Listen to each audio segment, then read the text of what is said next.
Even we're looking for the transcranial Doppler sonography, we're looking into the vascular health measures. I mean, we have deep vessels in the brain that we're interested to see how the blood circulation metrics are there, like the blood velocity, the pulsatility index of the vessels, the rigidity of the blood.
Will be on working memory, reduce cortisol, and better emotion regulation. There are complete bunch of emerging evidences nowadays, and they're actually recompiling day in, day out with regards to the advent of neurotechnology and their benefits in modulating the brain function.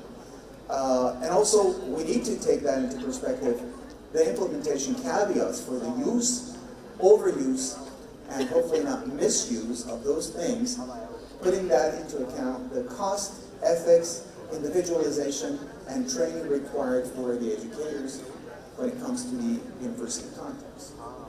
The QEEG, this is the snapshot how it looks. We've got the caps, we're putting on the caps and we're recording the signals. Then we've got specific computational models to look into the pattern of the brain wave distributions across the cortical areas. There are some pros and cons, and I believe that you will have access, most probably after Dr. Richa's approval, to these slides, and you can read through these things, all right? So make sure that you give it a shot. You make sure you study more about these things, get yourself familiar with, because that's a whole new frontiers of captivating ideas to tap into together, if you would say this, right? And we also have the functional near-infrared spectroscopy. It's another way of reading the brain functional dynamics, but not through the electrical and electroneural dynamic pattern, but this time through the distribution of the oxyhemoglobin versus deoxyhemoglobin. So where we have the density of oxygen, as I'm talking, the area responsible for my speech in my brain is actually asking for more of the oxygen, right? So it's parched for oxygen. So that's why this area, which receives more of the oxygen delivery, is actually a more active area of my brain rather than the movement area of my right hand, which I'm not moving, right? So through reading the oxymap of the brain, we can understand which area of the brain is getting activated real time. And it has some pros and cons as well, but in a nutshell, that is another way of mapping the brain. It's called functional near-infrared spectroscopy. We can do the functional TCD, or transcranial Doppler sonography. That's another way to map the brain, through which we'll be able to understand the hemodynamics and the vascular health, structure and physiology of those vessels in the brain using certain type of computational Doppler sonography. When we've done that, we can stimulate the brain if there is a need to get some changes in those certain areas using the functional ultrasound stimulation.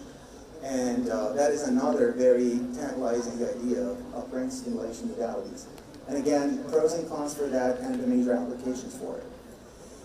Probably you've seen this one, repetitive transcranial magnetic stimulation. That's a way of stimulating the brain using very well structured, tailored, and individual protocols of stimulating the brain using the coils, where we can, zap those areas of the cortex to get them stimulated or inhibited.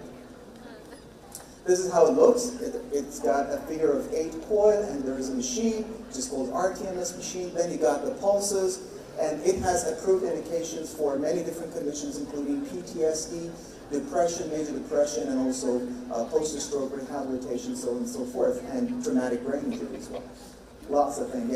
And there's an estimate that 65,000 patients are so far enrolled in clinical case scenarios around the world by the year 2025. TES is less costly, more available, and that is readily usable in different clinics. It's a modality of stimulating the brain using the transcranial electrical stimulation, AC or DC. The positive side of using this is that we got now pretty much of dependable evidence-based data for the non-invasive stimulation nature of that, and also the portability, easy to use, and relatively well tolerated with no major side effects. And there are many promising clinical applications in trials and also in clinical practice in such a way that you see that there is like this obsession of the emergence of this do-it-yourself, DIY thing. So somewhere soon in the future, you might go to a tech shop and ask for a brain stimulator. So you wear those things like that, and you can buy those things. You can search for those things now in Amazon and eBay. But is that safe to use those things on your own? Maybe yes, maybe no. It depends on the clinical context and how and why we're using it. But there is like a fever of ongoing trends of using this do-it-yourself technologies to stimulate and zap the brain. But this is the clinical medical grade that's set up for TACS.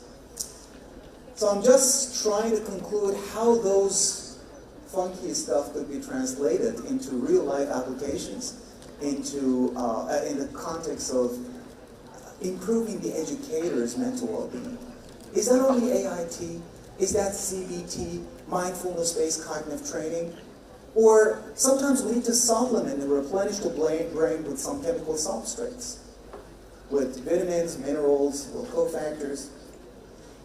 Do we really have cognitive boosters like magic pills that we take it and we become smarter, or we can alleviate our stress and tensions? Or that is like a multifaceted, it's a matrix, it's an intricate interplay of many things. Because, like I shared at the beginning of my talk, we are our brain and beyond. This is not only the matter, there is something beyond the matter that we have no way of understanding it so far in the context of neuroscience because they are not experimental. But these are the things we can experiment it, these are the things we can measure it, and we can stick to that. But we all have a theory, right? What is good is right. And what is right is good. And that's the whole idea behind the TCAM. So make the convergence of all those things for the benefit of the people, for the benefit of the society, will be something we're tapping into. And just funneling down to the educators as neuroplastic agents, we will be striving to make the transition from being reactive to have adaptive mindsets. The shift in the cognitive framing from burnout to cognitive emotional resilience. Enhancing the metacognitive strategies, the cognitive scaffolds, journaling, and mental rehearsals. And also the mindfulness in public leadership will be another trajectory. Integrating the AIT plus neurotech in a training program will be something that we're striving to implement in the next semester at the Canadian University, Dubai. And my last idea to share here is that I've shared with you some evidences. And we have some emerging evidences that they are on the way. But what should be the action? We need to have this paradigm shift from pedagogical competencies to neurocognitive leadership. So I really want to leave you with this. Neurocognitive leadership. Educators are not supposed to be teachers. They should be neurocognitive leaders. And then the practical recommendations could be integrating cognitive wellness into teachers' training programs. I don't know if we have it at Parole University, but that could be one, workable solution. The other thing is establishing neural feedback and attention training labs. That's what we're striving to tap into together with Parole University. I'll be more than fascinated to give any assistance needed for this. And incorporating mental wellness metrics into educators' evaluation. I'm a very good teacher. Everyone is happy with me. But I'm not cognitively resilient. I'm not emotionally stable. So can I still be a competent educator? If you're evaluating me, will you evaluate also based on my mental wellness metrics? That will be another thing. Implementing AIT-based reflective supervision and coaching, and to support research and pilot programs on neural leadership in education. Neural leadership, I bet you love it, right? So how we can utilize the concept of neuroscience evidences into betterment of leadership skills. I'll leave you with that, and I hope we can take tremendous steps to get it. Thank you very much for your attention.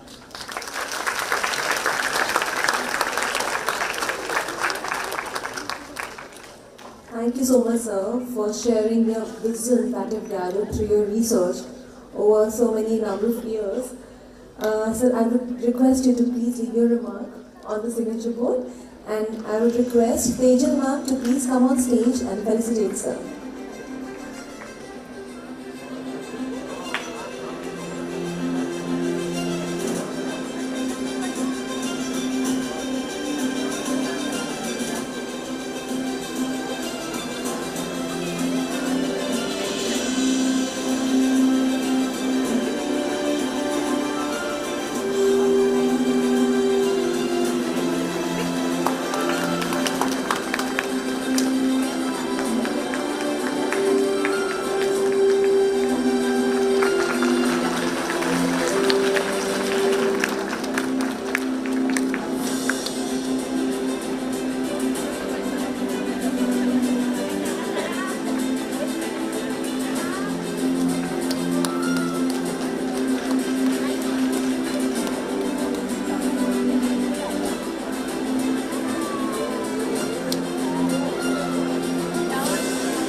honorable dignitaries, respected faculty members, distinguished guests, and dear students, we now come to the closing ceremony of Blaim 2025.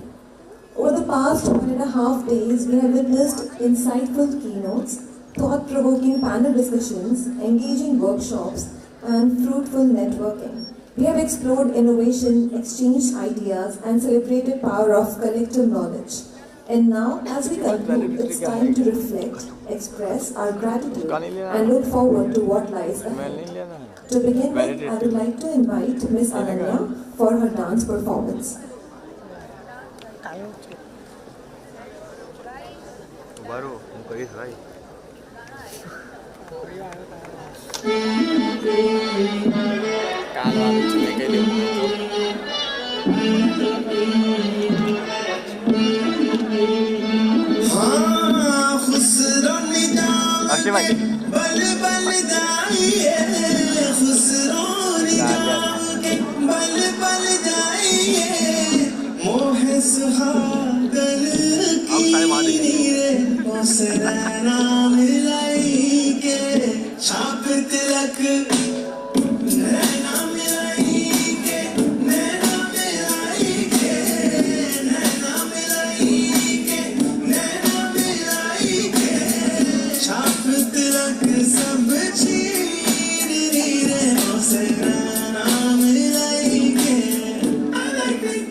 That was really a very graceful dance that she has done for us. Now is the time to give away the awards for best posters. For presenting the awards, I would like to invite Tejal ma'am to do the honors.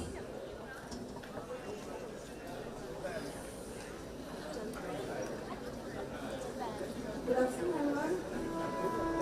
First of all, I would like to begin by thanking each and everyone for your active participation for poster presentation. A big appreciation to all the participants who has presented and shared such a wonderful ideas in poster session.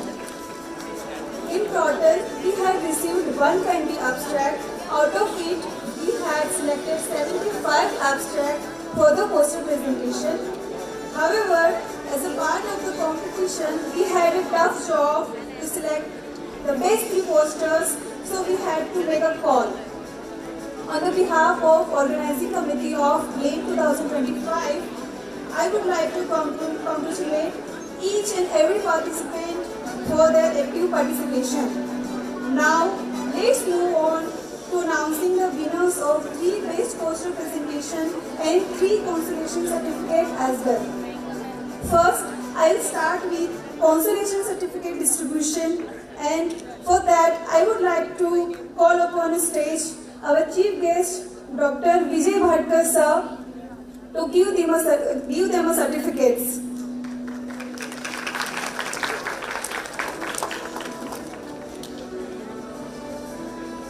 And I would also like to tell them to audience, please let's approach them for their active participation and to get a position for the poster selection.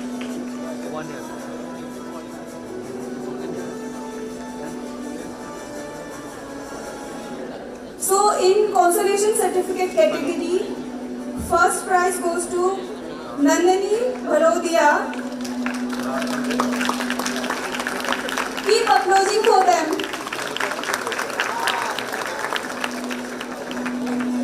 In same consolation prize category, second is Sharon Igwen.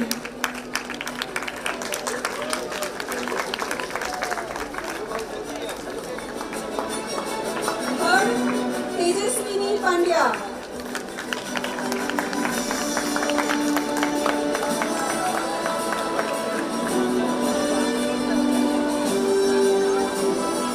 Keep applauding for them.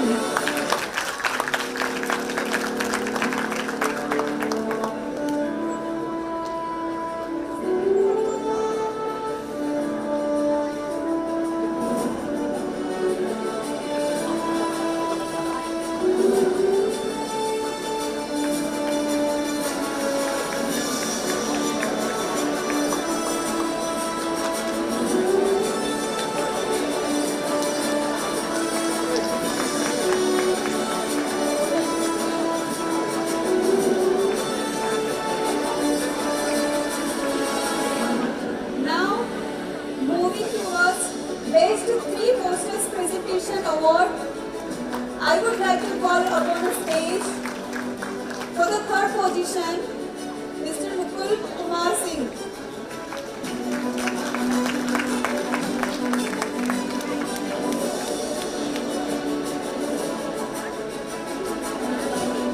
For the 2nd position, Suvidya Benwal.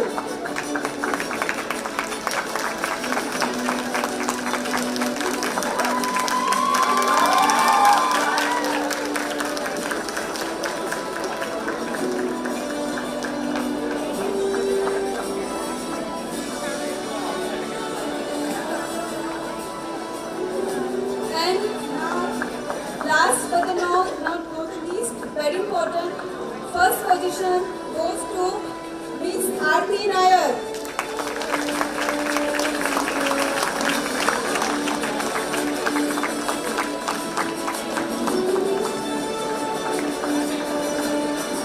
First position goes to Ms. Aarti Nair.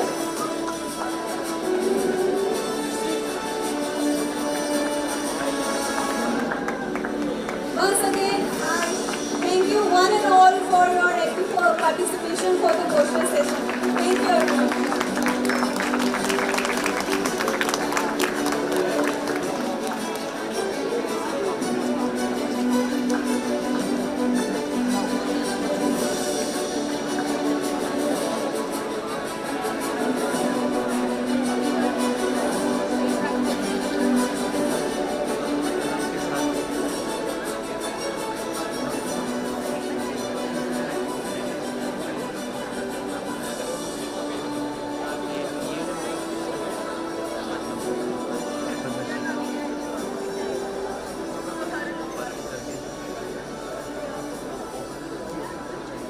Congratulations to all of you for your achievements. Now let us proceed with another graceful and mesmerizing dance performance by Ms. Ananya and Ms. Rutuja.